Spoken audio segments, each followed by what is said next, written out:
doing? What you doing? Seth. Hey, kia ora, Helen Brahms here coming to you live from Biloxi, Mississippi. I'm trying to figure out what my dog is doing. As you can see, she's standing behind me. Oh, hang on, don't want to move my socks. There you go. Is that better? You gonna come over here now? Come on. You gonna say hello? You gonna say hi? Yeah, kisses? No, no kisses. We just want attention. Well, I hope you're all having a super fantastic sparkling day. We have had actually a really, really good day.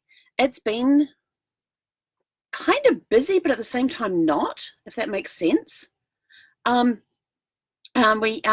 Let's see, where did we start today? So it's being Sunday and our day off from travel. And so we had a relaxing start, and then, well, not really it was a relaxing start. And then somebody decided early that she needed to go out. So, of course, I still had to have a shower, get changed and everything. It's a crazy dog, I tell you. Come here, what you doing? And so it was a very quick shower. I didn't even get to wash the hair, so I'm going, it's like the second day I haven't washed it, so it's like, ugh. So I might have a shower tonight before I go to bed. But then we went out, we went to the dog park. There was this beautiful cardinal sitting on the park bench in the dog park when we got there. And Zeffy's just running around and is just watching, and then decided to hop up on the fence because it might be a little safer. So I did grab a picture of that, which I will post shortly. But Zeffy's been funny. She finds sticks and she goes crazy with the sticks. She gets them in her mouth, and then she just starts running.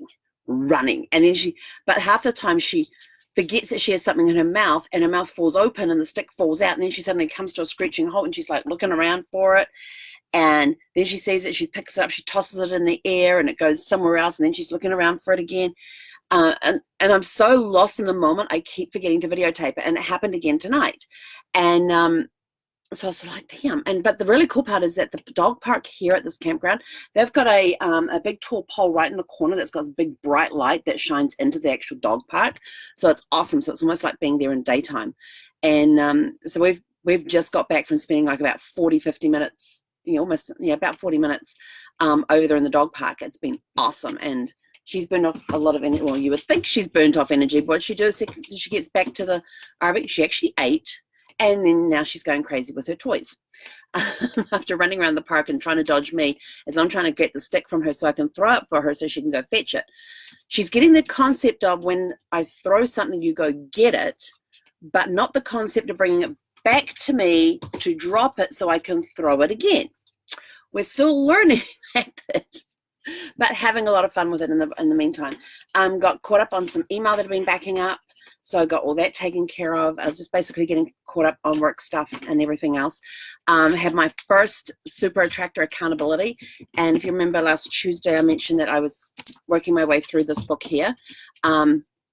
It's really awesome. And just in the introduction alone, I knew it was the right time for me to be reading this book. And then I had this major revelation yesterday when I was driving, which I can't talk about exactly what it is. I've still got to work through what it means. I know there's some changes coming. I can tell you.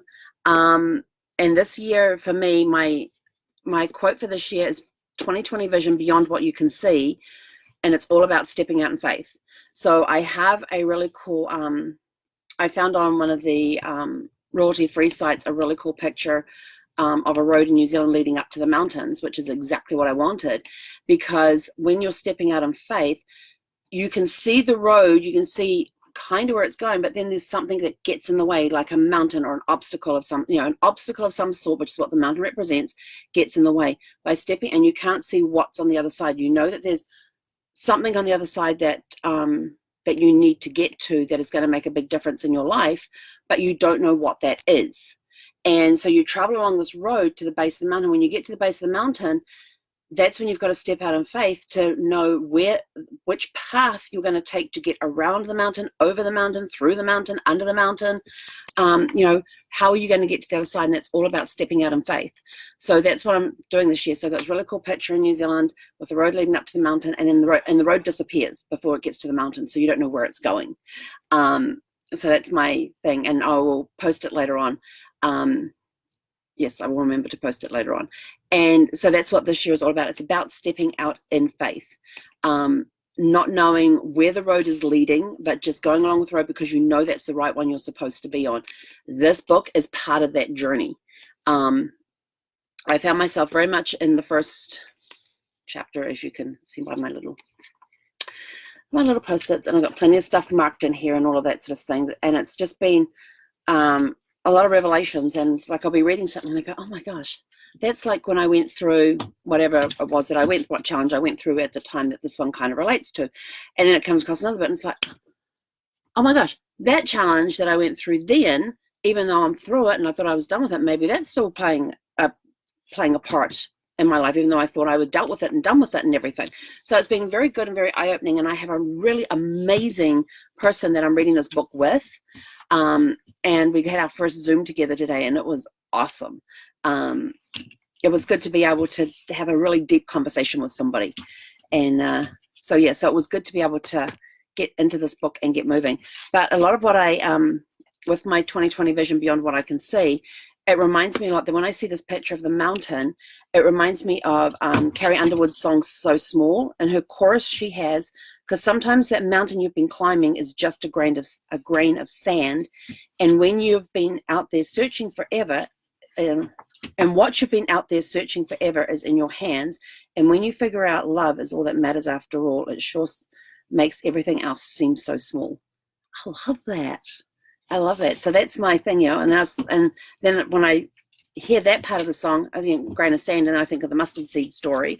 So there's all these connections that are happening and all this stuff that's starting to happen. And a thought that scared the crap out of me last year when I was journaling, and it came out of the end of the pen, because a lot of times when I get into journaling mode, I will sit there and I write, and a lot of times the ideas are on paper before I've even thought of them in my head. Consciously thought of them in my head. So obviously they're in the subconscious. So this was something that had come out of the subconscious, and when it came out, and when I saw it coming out on the paper, I was like, oh, and I kind of went into panic mode. This time when I was driving yesterday and that same thought came to me in a different way, I was sort of like, yeah, it's about time to let that go. Okay, we'll work on that. And I haven't had the panic that I had last year about it, because I'm now in a different place. I've gone through stuff and I'm now in a very different place. And what the hell are you chewing on my foot for? Sorry, stop chewing on my foot. You don't need to be licking my toes, thank you. So this year when the idea came to me, it wasn't as frightening or shocking as it was when it first came out of the pen last year. So it's amazing what you think about when you're driving. It really is, because when I'm driving, the most bizarre thoughts come out of my head, and I can't use my little mini recorder when I'm driving. One, because I have to have two hands on the steering wheel unless I'm having a quick drink from my drink bottle. And the other one is that, and also in order to record properly into it, I need to have it up near my mouth, but I've got nowhere around my driving area where I can put it where I can be heard without yelling at it. Now I do have a lav mic somewhere, but I think that might be back in storage, or maybe it's in the camera bag. It might be in the camera bag. So maybe I can find a way to hook that up, but then it's a case of where can I put the recorder where I can easily reach it to hit the record button. So, and so there's all sorts of thoughts going on about that, and how to get those thoughts out while I'm Zephy's a great conversationalist. She does exactly what I need to do. She just lays there, goes to sleep, and I just talk. And sometimes she listens, and then she'll just curl up and go to sleep. Other times she'll listen at me, give me a funny look, and just look away. I'm like, that's okay. Whereas with Brad, I used to say, I need to talk. And after several years, he finally learned that sometimes when I need to talk, I just need to blah, blah, blah, blah, and get up and walk away. And I don't need any help with anything. So it took him a while, but he finally learned that when I said I need to talk, he says, is this something I'm going to need to respond to, or you just need to get it out? So I could tell him up front what I needed him to do. And he was like, okay. And if I'd said I wasn't sure, he would sit there and listen till I was done. And then I would tell him whether or not I needed feedback. So it worked out really well. Although with Zephy, I can't say I need feedback because she doesn't really give me any. So it's a very one-sided conversation. So But anyway, and then I got some training done. I'm working on learning more about YouTube, since I'm putting all my Facebook Lives onto YouTube. So I'm learning more about the correct way to do it, even though I've just gone and dumped over 200 videos on YouTube for all the Facebook Lives I've been doing under the Helen's Great Adventures. Because there were several that were done before I started my 1 video a day. And I started my 1 video a day on August the 1st. Today's 214. So there's those 214, well, 13 videos, plus this one will go on tonight. And then there's all the ones I had done previously under the Helen's Great Adventures, but hadn't done them consistently. And I think last I looked, there was like 298 videos there.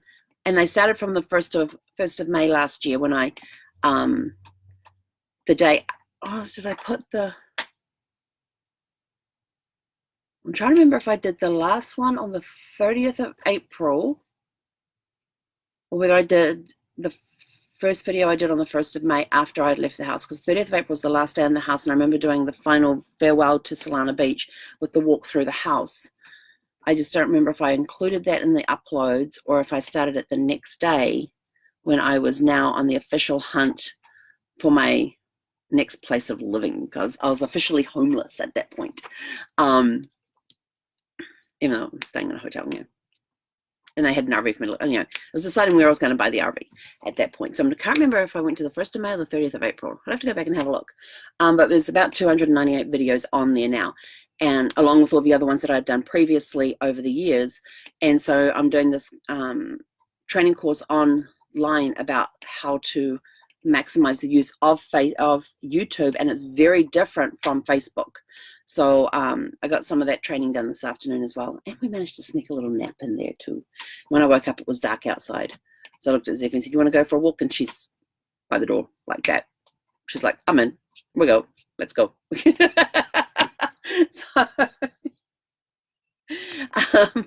So yeah, that was her choosing me to go for a walk, and it was just after 6, and we got back here about half an hour ago. So we had a good 40 minutes over in the dog park area, and then we were walking back, and the outdoor fireplace that I told you guys about last night, and I'll put a picture up there of it tonight, because they have some very good floodlights around the park, and one of them is over the area where the one of the picnic shelters is, and they've got these lights strung up underneath the roof of that.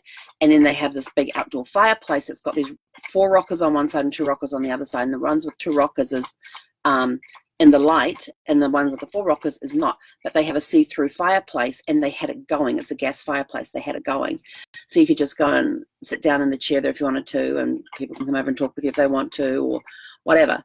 But it was it looked very inviting tonight, so I took a really cool, I got a couple of pictures of it, so I'll put them up after this. So tomorrow we are leaving Biloxi, Mississippi. We are driving through Alabama on our way to Pensacola, Florida. So I think it's 118 miles, 111 miles. I don't remember. I know it's not a long drive. It's not as long as the ones we've done over the last couple of drives. So this one, I think, if I remember correctly, was like 111 or 118. So it's just over 100 miles. So a good 2-hour drive. We definitely are going to do a stop on the way. 112. I was close. And according to this, it'll take me 2.5 hours.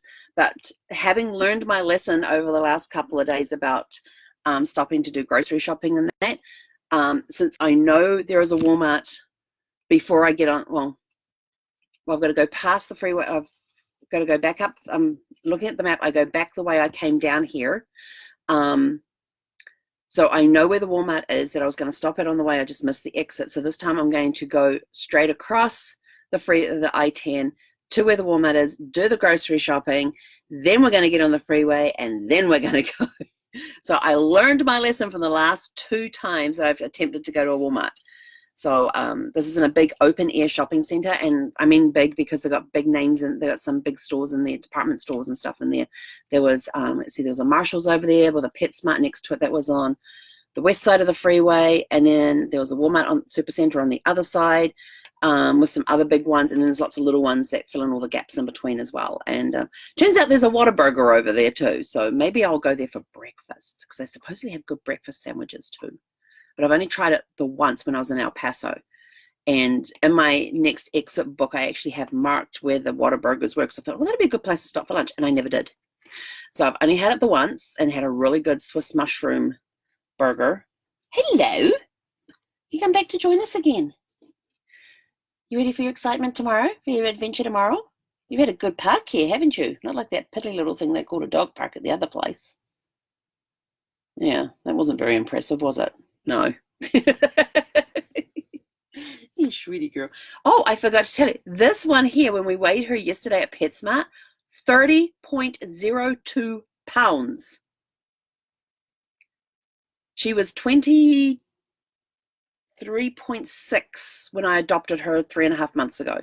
She is now officially at 30.02. So, excuse me. You are not getting up there, little lady. No, you can't go up there. The table is not your personal domain. Okay? No paws on the table. You can sit at the table, but you cannot walk on it. Okay? All right, sit back down. Good girl. See what I have to put up with? She just learned this the other day. Oh, I can actually step up on the table. So we've been trying to tell her no. So, haven't we? Yes. Love my pup. So she's officially at 30.2, and Tuesday will be her first birthday. She'll be a year old on Tuesday. So we'll be in Pensacola to celebrate that. She doesn't know it yet, but I bought her a doggy birthday cake when we were at PetSmart the other day that is grain-free and wheat-free and some of the other stuff free that I look for. So be able to have she'll be able to have a little piece of her birthday cake on Tuesday. So I'll keep you posted on that one too. Anyway, I'm out of here. I've rambled for long enough. Yeah, have yourselves a super fantastic sparkling evening, and we will catch you guys tomorrow from Pensacola, Florida. So we're getting closer to Orlando. So I thought I saw Brett on here earlier. So look out, Brett. We're almost there.